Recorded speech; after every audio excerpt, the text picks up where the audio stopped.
I'm John Warnock, President of Adobe Systems, and I'd like to welcome you today to view a tape that we've prepared about Adobe Illustrator. This is a product that we are very, very excited about. It addresses the professional illustration market, and it has a lot of capabilities that you won't find in other programs. The tape is broken into two parts. The first portion is about a 6-minute portion that will show a basic overview of the product. It will show you the various capabilities and features found in the program. The second part of the tape is a tutorial that takes you on a step-by-step process through the use of each of the basic tools. This tutorial should act as a foundation for you getting in and being able to use the product yourself. But before we start, let me show you some of the great examples that some of our early customers have been able to prepare with this product. They show a wide variety of applications, a wide variety of techniques, and a wide variety of the art styles that can be prepared with Adobe Illustrator.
Now that you've seen some of the great illustrations some of the early users have done with Illustrator, let me tell you how it basically works.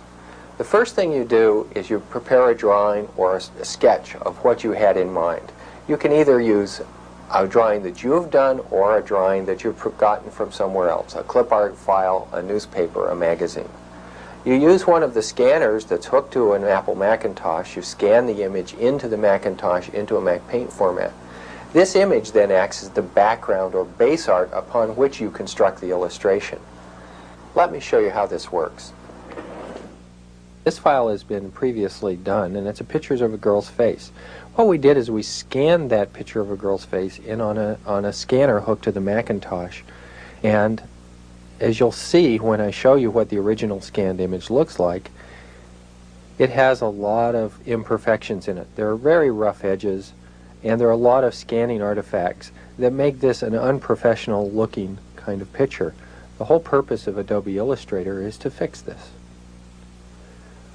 We can zoom in on various parts of the picture, and you can see outlines around the background. Those outlines have been put there previously. Now, the nice thing about Illustrator is you can edit these outlines. So you can change curves, you can move points, you can change the direction of a curve at a given point by using the various editing facilities in Illustrator. I'm going to get rid of this outline and show you how outlines are drawn.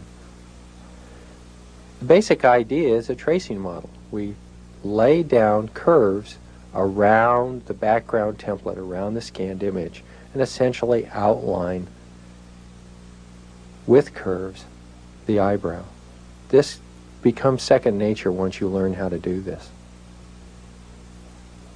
After you've outlined the entire picture, you can see how it's going to look like, what it's going to look like when it's printed.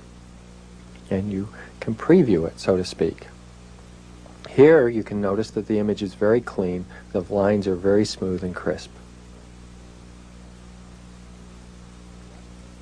One of the nice things about Illustrator is that you can sort of do both of those the same. I can create a window and make it half a screen size.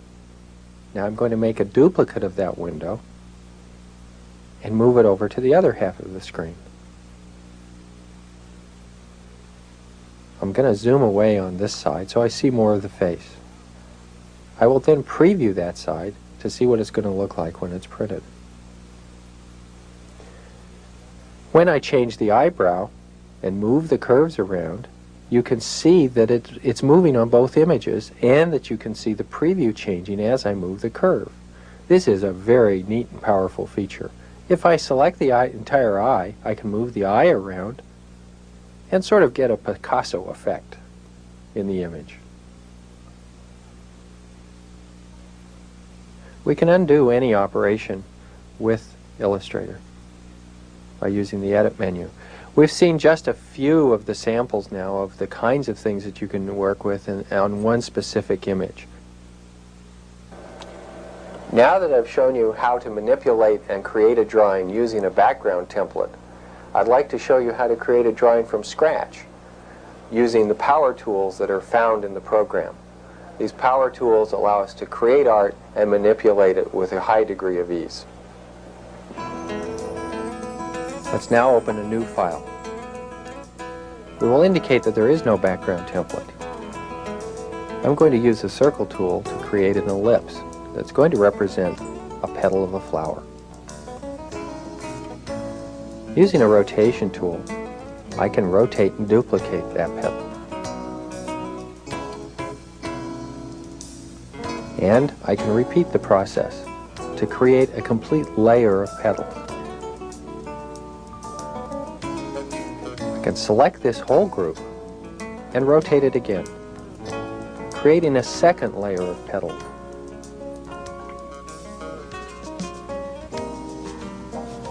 Now, using the circle tool again, I can create the center of the flower.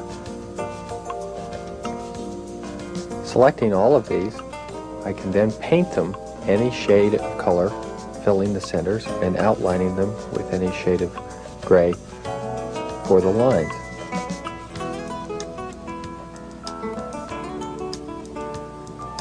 I can tilt the flower to look like it's being viewed from the side.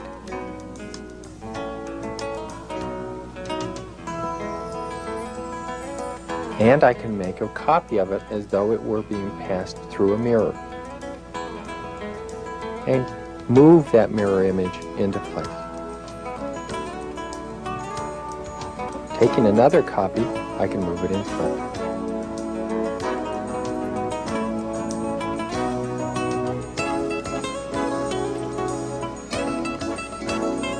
Now I'll straighten it out to make it appear as though it's facing more head-on.